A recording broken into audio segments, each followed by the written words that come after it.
Kim Pisciuto for the Ag Tourism Coalition. For the record, the Ag Tourism Coalition is not opposed to events on ag land or ag tourism. In fact, we support them.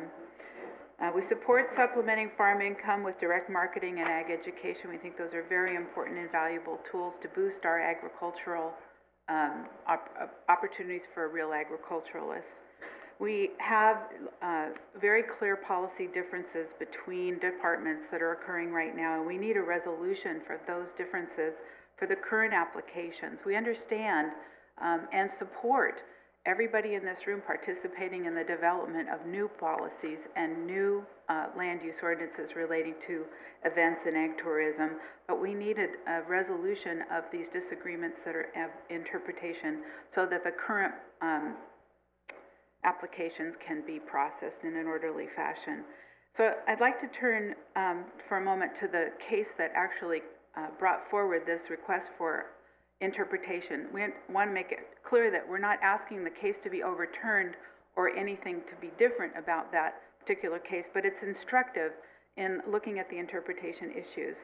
So in the Lem case, there were half an acre of pumpkins and 12 acres of barley, neither of which under the Ag Department definitions constitute a primary ag use.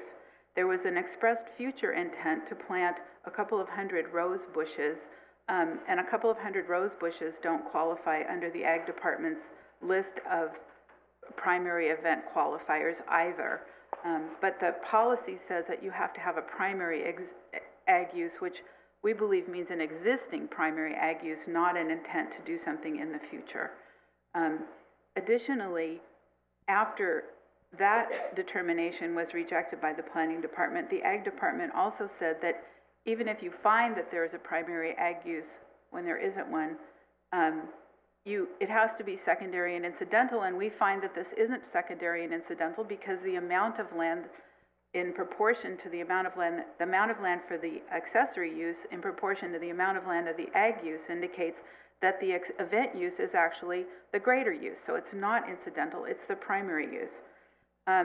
They also permitted the conversion of an ag-exempt structure. And I want to make it clear that we don't object to, and we think the ordinance does support the conversion of structures, but we think the current interpretation, and it's an interpretation, to allow the conversion of ag-exempt structures is an end run on the prohibition against construction and grading, because ag-exempt structures are not to be used by the public. So to build one with the intention of converting it for public use later is construction. It is exactly construction.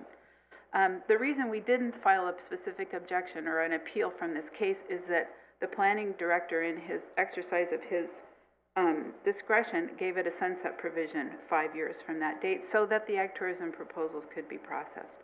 Thank you very much. Thank you, Ms. Pisciuto. Ms. Pisciuto, I did have just a couple of questions while you're up here, because we've been talking about these general issues now over the years.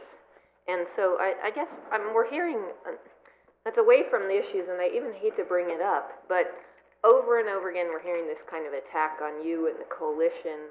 Do you want to just respond to that, or at all?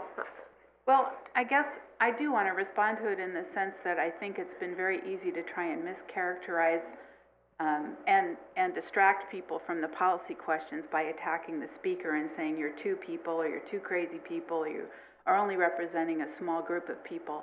I don't think that's really the issue. I think that is a major distraction. I could argue that we represent quite a large group of people who no longer feel like they're represented by the Farm Bureau, who no longer feel like they're represented on this particular issue by the Cattlemen's or by the Wine Country Alliance. And there are letters in the file throughout this process that this discussion started over 2 years ago. This isn't a new discussion. This isn't an end-run discussion. The discussion of Ag Policy 6 started back in the spring of 2007, as you may remember, at a study session. So this is an unresolved issue that needs attention, and to attack someone who brings forward the issue as not being entitled to speak or express an opinion, I think, is a distraction.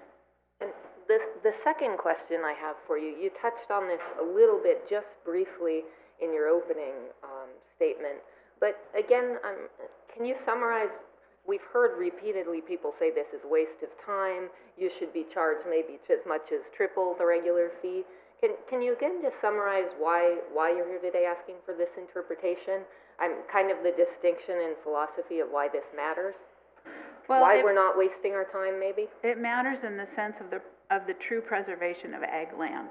So we're talking about preserving ag land so that it's usable for ag production. That's the goals of the ag policies. Ag goals 2 and 3 and ag policy 6 use that as the justification for their very existence. So we're here to talk about the long-term viability of ag land for ag production, and that's why it matters. Thank you, Ms. Buscido.